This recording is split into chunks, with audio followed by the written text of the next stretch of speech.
Hola a todos, yo soy Cuervo y recupero una vieja sección. Bueno, una vieja sección porque no llegó a ser sección, ya que solamente tuvo un vídeo cuando la inauguré, dando los tips y formas de meteros en el universo Nier y en el universo Drakengard de los juegos de Yoko Taro. Bien, hoy la retomo varios años después, cambiando totalmente de formato. Pasamos de los videojuegos al cómic. ¿Y por qué lo hago? Porque si esto se publica cuando está pensado, ya habréis visto el cuarto episodio de la segunda temporada de X-Men 97. Y lo mismo, habiendo visto lo que llevaba de temporada, o ya desde la primera, o simplemente por pura curiosidad, lo mismo alguien se ha preguntado. Vale, eso está muy bien, pero ¿cómo narices me meto a leer los cómics de esta gente? Porque Marvel, eso es una cosa que tiene, tanto para lo bueno como para lo malo, le da en general mucho peso a la continuidad. ¿Qué pasa? Que esto es un tema que, dentro de lo que es los X-Men, los mutantes, complica un poquito de más el hecho de iniciarse de nuevas en lo que es esta, que prácticamente se podría decir, esta subeditorial que es los mutantes dentro de lo que es el propio universo Marvel. Así que yo en este vídeo os voy a contar 5 puntos que me parecen a mí que son buenas 5 formas de entrar a lo que es este universo X-Men, dentro de lo que son el mundo de las viñetas y el mundo del cómic. Las voy a ordenar de la que para mí me parece peor punto de entrada a la que me parece la mejor manera o el mejor punto, la mejor puerta que tienes para entrar al universo X-Men de los cómics. Eso no quiere decir que por las que ponga más abajo sean malos puntos de entrada. Simplemente he recogido los 5 puntos que me parecen los más idóneos para poder meterte y los he rankeado un poco. Importante, solamente voy a tener en cuenta puntos de entrada lo que son los X-Men. Arcos o obras como Old Man Logan, Lobezno Honor, Lobezno Venganza de Jonathan Hickman, no los voy a tener en cuenta. ¿Por qué? Porque están muy orientadas a un solo personaje, y Lobezno, más allá de su historia ocupal, sí que es un personaje que ha tenido también ya mucho desarrollo de forma individual, con su propia colección y en solitario. Así que este vídeo está enfocado sobre todo a lo que es el grueso, a lo que son las historias de los X-Men. ¿Sí? Que sin distraeros más, vayamos a ello, ¿no?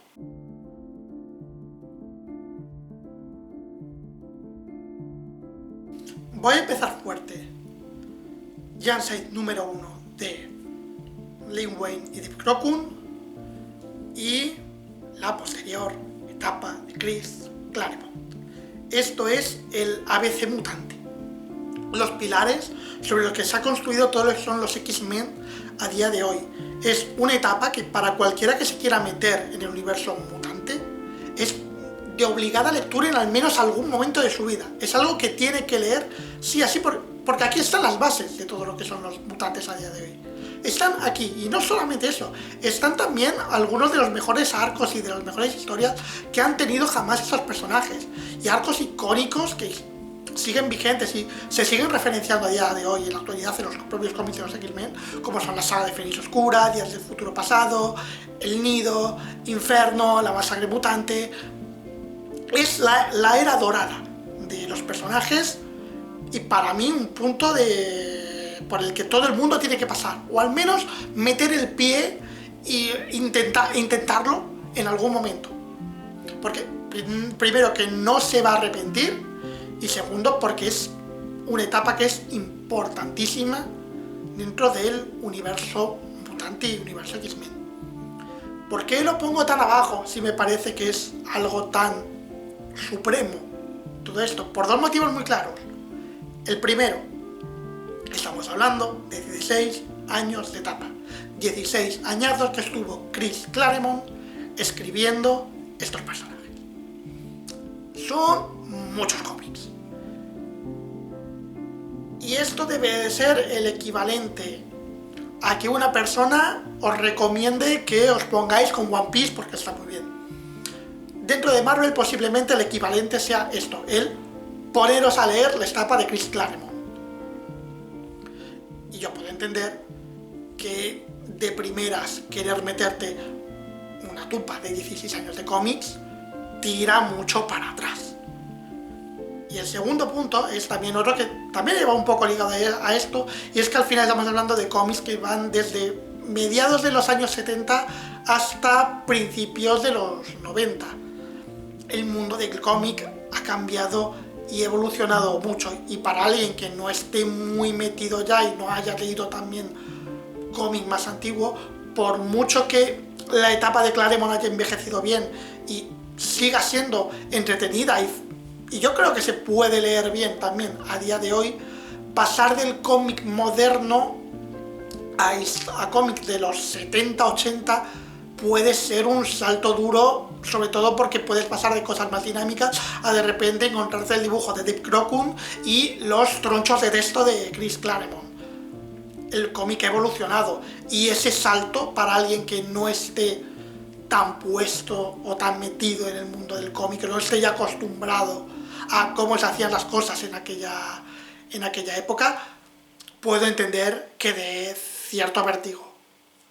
Más allá de eso, es una etapa hiper recomendable, que si bien lo mismo de primeras puede ser un poco too much, si estás dispuesto a pasar por alto estos dos puntos, no sería empezar desde el número 1 porque tienes la etapa clásica de los 60, pero a nivel espiritual sería básicamente empezar a leer los X-Men desde el principio.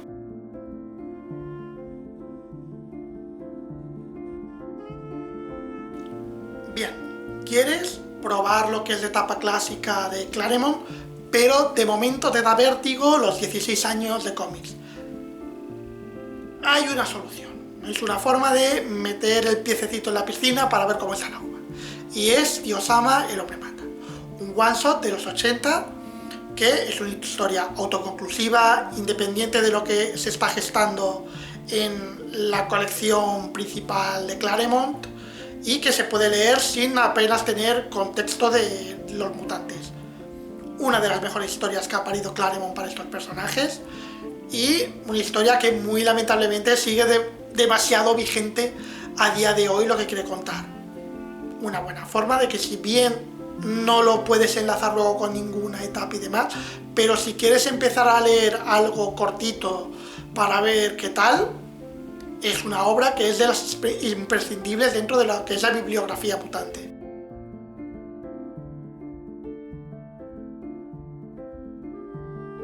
Ahora vamos a pegar un salto temporal un poco grande porque nos vamos a principios de los 2000 y a la etapa New X-Men de Grant Morrison. A mí es una de mis favoritas dentro de los mutantes y es una etapa que fue muy rompedora respecto a lo que se estaba haciendo en los 90, que fue una etapa, una época, una década que tras la marcha de Claremont, que Jim Lee no terminó ocupando su lugar como en un principio estaba planeado, hubo mucho crossover, hubo mucha historia floja y a nivel de tramas, la década de los 90 fue bastante gris y bastante pocha. Algún arco fue salvable, pero la gran mayoría fue bastante flojo. Y aquí, con el cambio de siglo y el estreno de las películas, vino Grant Morrison y tiró el tablero de la mesa y rompió con todo. En una etapa que a nivel de tramas es buenísima, prueba a hacer cosas nuevas, prueba a tratar temas que ya se habían tratado en la etapa clásica de Claremont, pero dándole un enfoque más moderno, el cambio visual que se le dio a los personajes. En general es una época que buscó mucho a llevar a los personajes o mover lo que son los X-Men a otro punto, hacerlos avanzar en el tiempo un poco y que no se fueran personajes con un diseño más chulo, intentando emular a Claremont, pero mal. Yo estoy muy contento con esta etapa, es de mis favoritas, y es una etapa que tampoco es excesivamente larga, estará alrededor de unos 40, 30 y muchos, 40 y poco números, no es muy larga, es sumible y para mí es un buen punto para empezar, precisamente por eso, porque Morrison buscó un poco poner la línea donde estaba él y que se empezara desde ahí.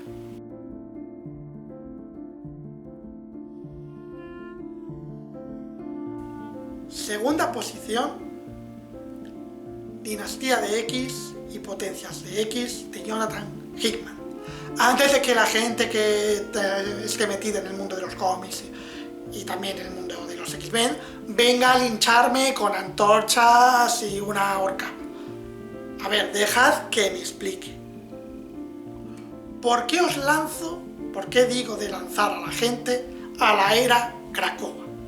Porque básicamente estas dos sagas, que son dos colecciones de 6 números cada uno que van entrelazándose una con la otra, es el pistoletazo de salida que dio Jonathan Hickman a la etapa conocida como la era Krakoa. ¿Por qué la recomiendo? Porque estamos hablando de la etapa finalizada más actual. Son cómics que fueron de 2019 a 2023-2024. Al final estamos hablando de cómics que son bastante recientes, son cómics modernos, son cómics que de cara al lector más habituado al actual no le va a chocar tanto como irte de repente a la época Claremont. Son cómics de fácil acceso, porque de hecho hay un omnibus, ya hay un integral de Dinastía de X y Potencias de X, y la etapa de lo que es la era Krakoa se está publicando a día de hoy en formato Marvel Premiere, para hacerlo también de fácil acceso sin necesidad de irte a 20.000 grapas. Te compras el tomito de 5 o 6 cómics todos los meses y vas completando la etapa de Krakoa, como yo me la estoy leyendo también.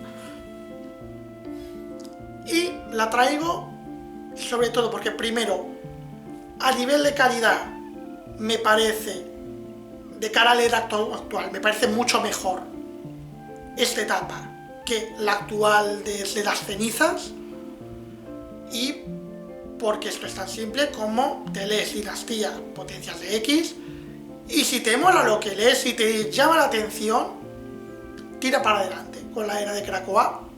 Si no, pues oye, pues a otra cosa. Pero me parece una buena forma de tantear si te puede gustar o no los X-Men actuales, y que encima a mí me parece que, si bien se disfruta mucho, sobre todo lo que es época Krakoa, y lo que yo recomiendo de verdad como punto de entrada, que es ese Dinastía de X, Potencias de X, si bien habiendo leído X-Men previamente y teniendo contexto previo a todo lo que han pasado estos personajes, se disfruta mucho y pillas muchas referencias y pillas muchas cosas, yo creo que la base de lo que hace Jonathan Hickman aquí es un punto de entrada para lectores nuevos, y para mí lo logran. Yo creo que de cara a un lector nuevo que quiera lo actual, diría que se fuera por aquí y no se fuera por lo que se está publicando actualmente, que es una etapa que lo mismo remonta, pero esto tiene una etapa que ya está cerrada, es actual, y que a mí de momento a nivel calidad me parece superior a lo que se está haciendo ahora. A mí me parece una recomendación que es más lógica y más que competente para alguien que se quiera meter de nuevas.